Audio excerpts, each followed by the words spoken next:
दिल्ली से आ रही। देश में बड़ी आतंकी साजिश की कोशिश को नाकाम किया गया है।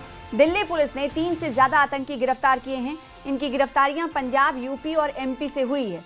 दिल्ली पुलिस और केंद्रीय एजेंसियों ने साझा ऑपरेशन चलाया है। मुश्तरका ऑपरेशन के तहत ये बड़ी कामयाबी मिली है। बड़ी आतंकी साजिश की फिराक में थे ये तीनों। पाकिस्तानी खुफिया एजेंसी ISI के भी कहा जा रहा है कि राबते में थे ये दहशतगर्द, जिन्हें गिरफ्तार कर लिया गया है। अलग अलग जगह से गिरफ्तारी इनकी अमल में लाई गई है। मध्य प्रदेश, यूपी और इसके अलावा पंजाब से ये गिरफ्तारियां हुई। तो देश में बड़ी आतंकी साजिश का पर्दाफाश ही नहीं, बल्कि ये कहा जा सकता है कि बड़ी आतंकी साजिश को नाकाम कर दिया गया है। कई सुरक्षा एजेंसियां भी इस ऑपरेशन में शामिल रहीं।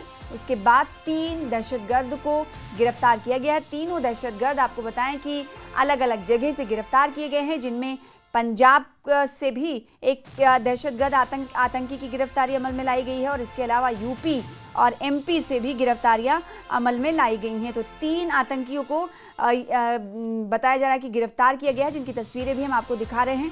और कहा यह जा रहा है कि जो तीनों आतंकी हैं, तीनों दहशतगर्द हैं, इनका पाकिस्तानी खुफिया एजेंसी ISI से भी संपर्क था, राबता था। तो कहीं ना कहीं कहा जा सकता है एक बड़ी तखरीबी कार्रवाई होने से बचा लिया गया मुल्क को। बड़ी साजिश ये मुल्क के खिलाफ रच रहे थे और बड़ी साजिश को पुलिस ने और साथ ही साथ सुरक्षा एजेंसियों के साथ मिलकर नाकाम किया है। 3 गिरफ्तार किए गए हैं आतंकी, जिनके एक एक करके आपको तस्वीर दिखा रहे हैं और नाम बता रहे हैं। इसका नाम जो आप तस्वीर देख रहे हैं, इसका नाम शहजाद भट्टी है। तो इसकी गिरफ्तारी 3 आतंकियों की गिरफ्तारी अमल में लाई गई है पंजाब और यूपी और MP से। तो 3 दहशतगर्दों को गिरफ्तार किए जाने के बाद बड़ी सफलता ये मानी जा रही है सुरक्षा पुलिस फोर्सेस की और सुरक्षा एजेंसियों को, क्योंकि ये मुल्क के खिलाफ साजिश रच रहे थे और ये साजिश बहुत बड़ी रच रहे थे कहा जा रहा है। तो एक बड़ी साजिश को होने में नाकाम किया गया है, करने में नाकाम किया। और देखिए ये आतंकी शहजाद भट्टी इसका नाम है, जिसकी तस्वीर आप टीवी स्क्रीन पर देख रहे हैं। उसके बाद सुरक्षा कड़ी कर दी गई है। हर राज्यों में हमने देखा है कि जो सेंसिटिव रियासतें हैं वहाँ पर अलर्ट भी पहले से ही घोषित कर दिया गया था और इस वक्त जो पुलिस महकमा है उन राज्यों का, वहाँ पर भारी भरकम तैनाती भी अमल में लाई जा रही है सेंसिटिव इलाके में। और हमारे साथ कैप्टन उत्तम कुमार साहब रिटायर्ड जुड़ चुके हैं, डिफेंस एक्सपर्ट हैं। स्वागत करते हैं सर हमारे साथ जुड़ने के लिए। और ये कितनी बड़ी कार्रवाई इसे माना जाए, एक यूपी, MP, पंजाब से 3 आतंकी गिरफ्तार किए गए? सबसे पहले तो मैं दर्शकों को ये बताना चाहता हूँ कि इस घटना के तार अब अलग अलग जगह से मिलने शुरू हो गए हैं और दिल्ली पुलिस की इस धरपकड़ में अलग अलग जगह से 3 और 3 से ज्यादा सस्पेक्ट पकड़े जा रहे हैं। हो ये रहा है कि जब दिल्ली में बॉम्ब ब्लास्ट हुआ था उसके बाद जितने भी सस्पेक्ट थे उन सबके मोबाइल को और उनके मोबाइल कॉल डेटा को खंगाला जा रहा है। जी। एक और क्लू मिल रहा है कि अल्फाला यूनिवर्सिटी में जितने CCTV थे उनसे जो भी पिछले 1 महीने में अंदर आए, बाहर गए, किसी ने एक कार पार्क की, सब गाड़ियों के एक एक करके उनके रजिस्ट्रेशन नंबर के हिसाब से वो गाड़ियां कहाँ से आई, किसकी थी, कहाँ पे रखी जाती थी, गैराज का ओनर कौन था, उसको चेक किया जा रहा है। एक और तीसरा क्लू मिल रहा है कि कौन कहाँ पर किराए पर रहता था। ज्यादातर जो सस्पेक्ट थे वो फरीदाबाद के आसपास ही किराए पर रहते थे।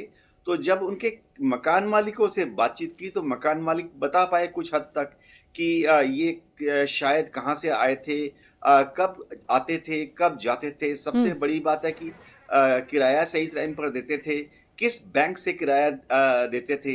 तो जिस बैंक से किराया वो देते थे तो उसको आगे फॉलो किया जा रहा है।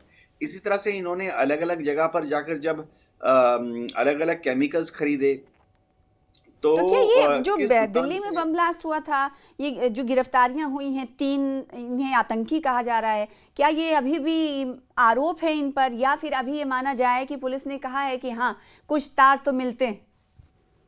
हाँ सना, ये समझना पड़ेगा कि देखिए जो हमारे देश का आईन है उसमें जब गिरफ्तारियां की जाती हैं तो शुरुआती दौर में जब तक चार्जशीट दाखिल नहीं हो जाता किसी को भी हम टेक्निकली आतंकी नहीं माना जाता है।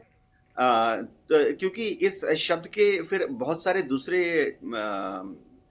लीगल मीनिंग निकल आते हैं। तो अभी सबको ये माना जा रहा है कि ये सब सस्पेक्ट हैं, इन सब के ऊपर शक है। जी। देखिए सना, ये मैं बताना चाहता हूँ कि किसी भी घटना के बाद बॉम्ब ब्लास्ट हो, आतंकी घटना हो या और कोई कार्रवाई हो, हमेशा सीसीटीवी देखकर, मोबाइल टीवी देखकर, आसपास पड़ोसियों से पूछताछ करने के बाद अगर 10 लोगों को अरेस्ट किया जाता है, तो तब तक सना सिर्फ इतना ही है कि ठीक है, ये उनका नंबर उनके मोबाइल में मिला। जैसे मैं बोलता हूँ, किसी का नंबर अगर मेरा या आपका नंबर अगर उमर के मोबाइल नंबर में मिल जाता है, इसका मतलब नहीं है कि मैं और आप आतंकवादी हैं। ठीक है, हमारा और आपका नंबर मोबाइल नंबर जो है हमारा और आपका उमर के मोबाइल में मिला, तो हम शुरुआती दौर में सिर्फ सस्पेक्ट होते हैं। पुलिस बुलाती है, छानबीन करती है, कुछ सवाल जवाब पूछती है, हमसे कुछ दस्तावेज मांगती है, उतना ही बात है। जी। जब चार्जशीट दायर होता है, तब चार्जशीट में किस दफा के तहत आपको अरेस्ट किया गया है, वो दफा लिखी होती है। जी। हो सकता है कि वो दफा इस तरह की हो जिसमें कि आप सस्पेक्ट हैं, लेकिन आप आतंकी नहीं हैं। हाँ। जैसे कि हो सकता है कि आपने सिर्फ उमर की कार को कभी ठीक किया किसी गैराज में, उसके भी कम से कम 3 या 4 गैराज में उमर के कार की सीसीटीवी निकली है, जहां या तो उसमें पेट्रोल भरा गया या हवा भरी गई या रिपेयर कराया गया। जी। तो ये शुरुआती दौर में जो गैराज ओनर्स थे, शुरुआती दौर में उनको आतंकी नहीं माना जाता है। ठीक है जी। जी।